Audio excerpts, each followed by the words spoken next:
It looks like Tesla, Hertz and Uber deal can be much bigger than what we know so far.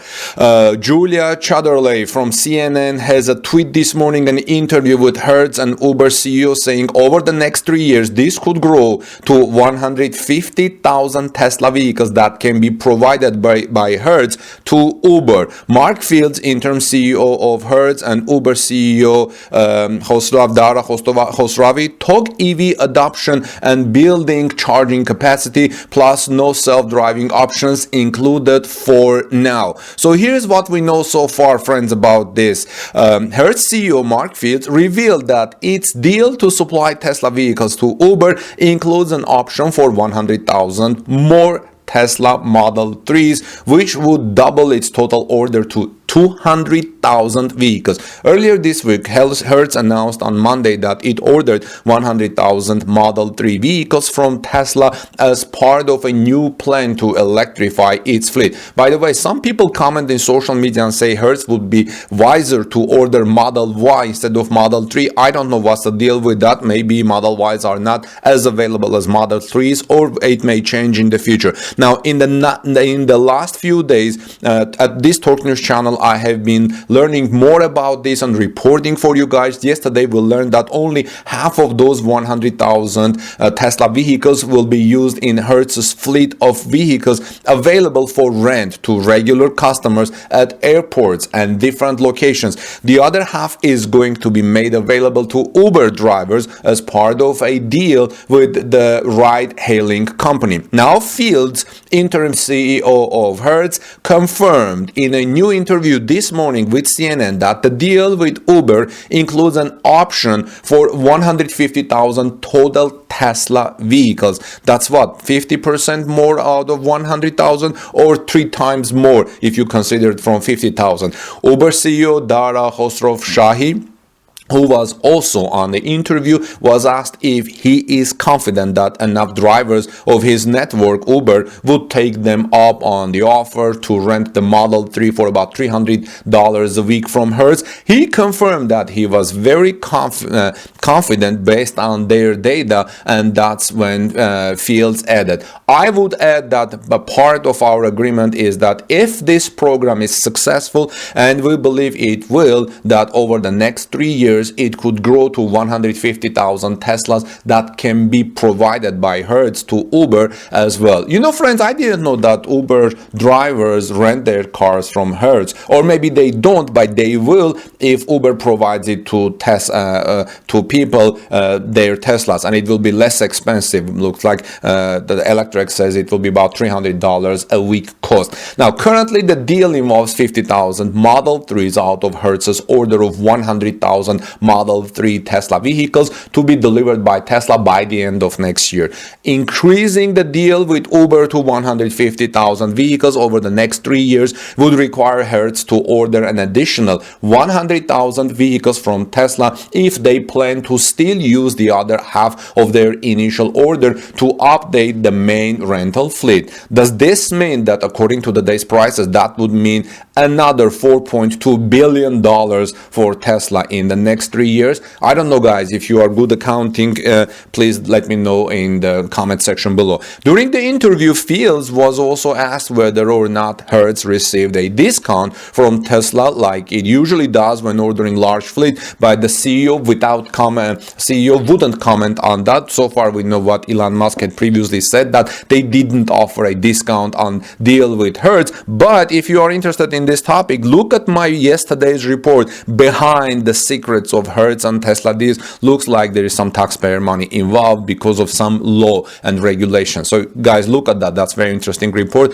coming from Wall Street Journal. Fields was also asked about ordering the full self-driving package on the vehicles, and he confirmed that for the deal with Uber, the drivers will not have access to the full self-driving package. He said, "We will see how things go, and then we will take it from there. We will go from there." Well, friends, let me know your thoughts. What do you think about this? This is Armin Harayan from TalkNews.com. Please subscribe to our channel and give us thumbs up for daily Tesla news, and ring the bell so you don't miss my next Tesla coverage. And let's move on to the next story. God bless you, everyone. Tesla CEO Elon Musk just praised Daimler, acknowledging its crucial investment. This morning, just moments ago, Tesla-Hertz published an article titled "Tesla Skeptics Are Hung Up About Its $465 million paid loan, but the fossil fuel industry gets $11 million of subsidies every minute." I will talk about the article in a moment in this presentation, but what's interesting is that when Tesla CEO Elon Musk saw this morning the article, he commented under it, expressing his view about GM and Chrysler bailouts and praising Daimler for its crucial investment. Elon wrote, "GM and Chrysler were bailed out, money never repaid, but Tesla was not. Crucial Tesla investment actually came from Daimler in 2009, from which they did very well. Tesla received government energy efficiency loan in 2010, but which time capital markets responded. Loan was repaid early." To this comment, another user commented adding plus with interest, meaning that Tesla's loan was paid with interest. Elon Musk commented further saying, "Indeed, US taxpayers actually profited from the Tesla loan." He also added that essentially Tesla paid back everything they got. So what did Tesla have in that article resulting such an intense correspondence from the Tesla CEO on Twitter just moments ago? Simon Alvarez wrote in Tesla that with Elon Musk speaking out about the Biden administration's recent intention to tax unrealized gains, it has become a frequent sight on social media for Tesla skeptics and bears to bring up the fact that electric vehicle maker would not exist if the Obama administration did not loan $465 million to Tesla to keep it afloat. This bailout, which is how Tesla critics typically dub the $465 million loan, had been paid by the company a full 9 years early and with interest.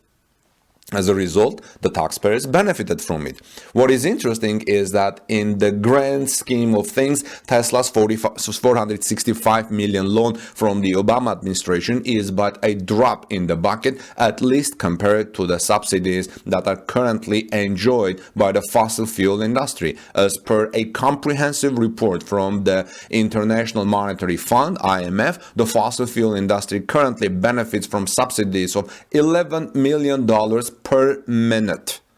That's a whopping $5.9 trillion worth of subsidies granted for the production and burning of coal, oil, and gas in 2020. As per the IMF report, setting fossil fuel prices that actually reflect their true cost could cut worldwide CO2 emissions by over 30%, and thus it would be a substantial step toward meeting the internationally agreed 1.5C targets. Ensuring that such a target is still within reach is a goal of the UN's COP26 climate summit this coming November. Jan Perry, the lead author of the IMF report, noted that a reform on how the fossil fuel industry is currently subsidized could result in massive benefits. He says there would be enormous benefits from the reform, so there is an enormous amount at stake. Some countries are reluctant to raise energy prices because they think it will harm the poor. But holding down fossil fuel prices is a highly inefficient way to help the poor because most of the benefits accrue to wealthier households. It would be better to target resources towards helping poor and vulnerable people directly, Perry noted. Well, friends, let me know what you think. Why is the media calling Tesla loan a bailout, which was actually a loan? And it's interesting that Elon Musk here acknowledges Daimler's investment, calling it a crucial investment. Again, here's what Elon Musk said. He said, GM and Chrysler were bailed out. Money was never repaid, but Tesla was not. Crucial Tesla investment actually came from Daimler in 2009, from which they did well. Tesla received government energy efficiency loan in 2010, by which time capital markets reopened. Loan was repaid early with with interest, from which taxpayers were benefiting. Well, friends, let me know your thoughts on all of this. This is Armen Harian from TalkNews.com. Please subscribe to our channel and give us thumbs up for this video for daily Tesla news. And God bless you, everyone, and your families. Let's move on to the next story. Hertz just dropped a huge bombshell in Tesla robotaxi plans. Yesterday, Hertz Interim CEO Mark Fields joined CNBC's Squawk Box to discuss the company's latest order for 100,000 Tesla Model 3 cars, in which he dropped huge bombshell about Tesla robotaxi plans, basically revealing that Hertz plans to create an autonomy service infrastructure, opening huge door for robotaxi. Let's watch him first, friends. I think importantly, Joe, what this is going to do, we are going to become expert on managing large electrified fleets well before our competition. And I think that's going to pay a lot of benefits for us today. And as you think towards autonomy down the road, we think we'll solidify our position or create a bit of a moat on being that kind of central component of the mobility ecosystem, because many providers of products and services are going to need that, and we want to be there for them. So I think you see him making specific points that I want to first stress. He says that that they are to become expert on managing large electrified fields well before their competitor. And then he says that besides benefits, as you think towards autonomy down the road, they think they will solidify their position or create a bit of moat on being that kind of central component of the mobility ecosystem, because many providers of products and services are going to need that. What they're going to need that? Autonomy. That's what he is saying, to become a central, that to become a moat, and that a lot of people want to need that in the future, and that they say we want to be there for them. That's Hertz's plan. So you see, Hertz didn't just buy 100,000 of any car. They bought 100,000 future robotaxis. Hertz demonstrated that they have the vision and adaptability to change with the future and thrive in it, while their competition will be kind of in a difficult position. First, I want to say that this decision by Hertz may convert a lot of people to Hertz from other car rental companies, because a lot of people would like to test Tesla. Also, there will be large number of Hertz customers now being introduced to Tesla, which will equate to more Tesla buyers and more full self-driving subscribers. So what's happening here? Hertz is positioning itself to be the world's largest robotaxi operator, at least by its plans. Now, I fully agree. Robotaxis will be at the core of Hertz business model in 2030. And yes, they need to get into EV ecosystem, which includes energy storage now. Hertz went broke recently, a great moment now to revolutionize things, as there is no internal resistance. I think robotaxis will wipe out the car rental business. So Hertz is ahead of that game. So in the future, friends, we will not need to own a vehicle if robotaxi technology is realized by Tesla. I think if you are a Tesla owner in the future, now you are going to be forced to pay for full self-driving, as insurance will be very high otherwise. Insurance will come and say, if you don't have full self-driving, because we think full self-driving is safer, then your insurance is going to be higher than for those who don't have full self-driving. Now, that is if we decide to buy a Tesla or similar vehicle with full self-driving. I think the industry is going to that direction. Therefore, the robotaxi will perhaps be better value for many people. And I've seen this in Europe. For example, when I traveled to Germany 2 years ago in Berlin area, the government is basically discouraging citizens to give up their cars, even giving them some cash, I think for 500 people or 500 families, to see what will happen if they do ride sharing instead. Elon Musk and Tesla management is probably now thinking, wow, we need to build another manufacturing plant, more gigafactories to meet this growing demand. But keep in mind that Tesla doesn't make cars so much as make car factories. Look at the gigafactories it's building at speed. The primary limiting factor right now for Tesla is batteries. They could make 2 times the cars right now if they had 2 times the batteries, I guess. That's being worked on with lots of new battery manufacturing capacity and LFP, lithium iron phosphate chemistries that don't use cobalt or nickel, so materials are much more abundant for those. This ramp up of batteries will take a while, but they'll go from 50 gigawatt hour this last year to 100 times that, which is 5 terawatt hour per year by 2030. That's enough for 20 million cars plus semi-tractors plus pickups plus home backup units and so on, which are popular in many parts of the world. Some people say we are nowhere close to robotaxis. I kind of agree.